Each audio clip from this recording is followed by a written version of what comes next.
வணக்கம் நண்பர்களே. இன்றைய பதிவில் சிலருக்கு எது மிக்க மகிழ்ச்சி தரும் என்பதை பற்றி பார்ப்போம்.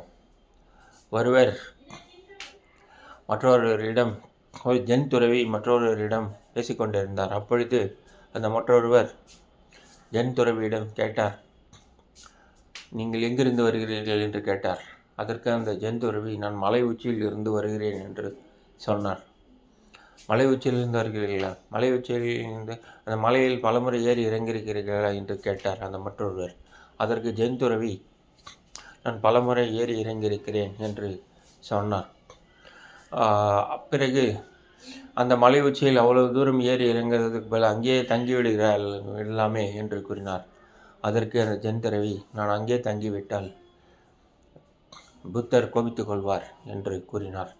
இதிலிருந்து நாம் அறிந்து கொள்ளும் நீதி என்னவெனில், ஒரு சிலருக்கு மலை ஏறுவது ஒரு சிறந்த பொழுதுபோக்கு அல்லது மகிழ்ச்சி தரும் இயல்பாக அமையும் என்பதே. இந்த பதிவு பிடிச்சிருந்தால் லைக் பண்ணுங்கள், ஷேர் பண்ணுங்கள் மற்றும் இந்த சேனலை சப்ஸ்கிரைப் பண்ணுங்கள். நன்றி, வணக்கம்.